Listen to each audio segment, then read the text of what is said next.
Alright, so my name is Kyla Coleman and I'll be talking about why people need to follow speed limits. And did you guys know that if you get caught going 30 miles or over the speed limit, that you could get charged with a felony and you could get also arrested? And also, according to the World Resources Institute, traffic crashes kill about 1.25 million people every year and injure several more. And I will be discussing why people need to follow speed limits because of the danger you put yourself in, the danger you put others in, and the consequences speeding has on your life. And in my first point, I'll discuss the danger people put themselves in whenever they don't follow the speed limit. Okay. So the faster you drive, the longer the braking distance and the quicker your reaction has to be to avoid accidents. Okay. So this is true because, just obviously the faster you're going, if you have to brake all of this sudden, you have to slam on your brakes so that you can stop. And by that time, you're probably gonna rear end somebody. And according to the website AZ Central, in Arizona, the #1 cause of fatalities on the streets and highways was caused by speed and aggressive driving. And after that, it was failure to wear restraining devices and then driving under the influence as well. And the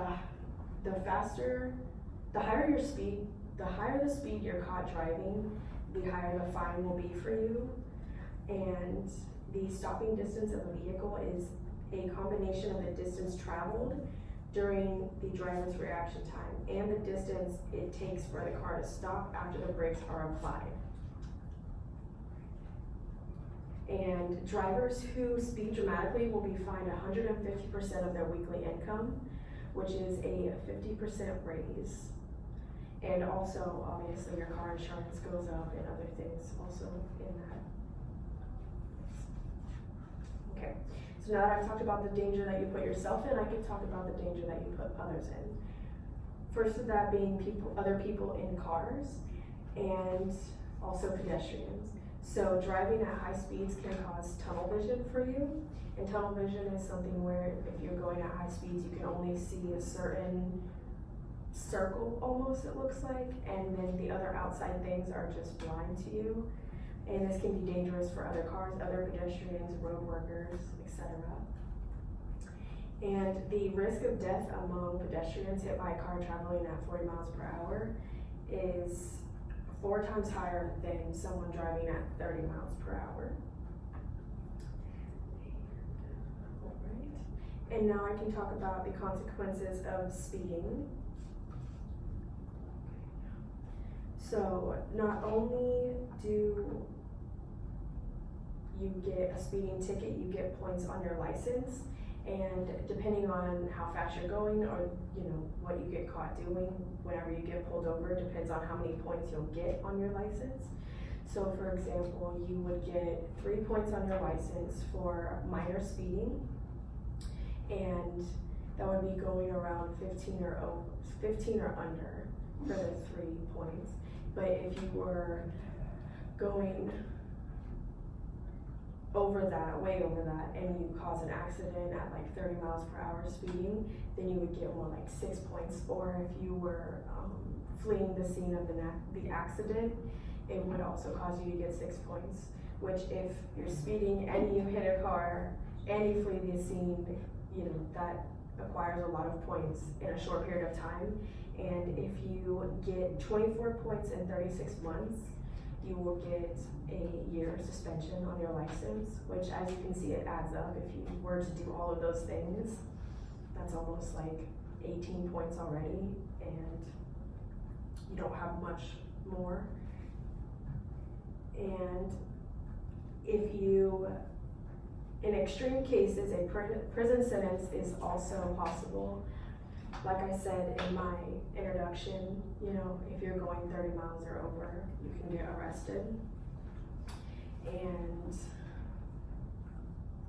So these are just some pictures. This is a car crash from speeding on a highway. And you can see all the cars and the fire truck and the firemen. And then this is just a speed limit sign on a highway giving you the max and the minimum. This picture is a picture of the tunnel vision where you can see like the outcut of the circle, blocking you from seeing everything else and just what is right in front of you. And then here's something that you see all around town all the time, and it tells you what the speed is supposed to be and what your speed is, which can be very eye-opening because I always look to see if cops follow me right after that, to see if I'm gonna get caught for going over the speed. And okay, so now that I've talked about all the points, we can conclude. And again, I explained all of the reasons why people should follow the speed limit, which is because of the danger you put yourself in, the danger you put others in, and the consequences that you'll have on your life from speeding.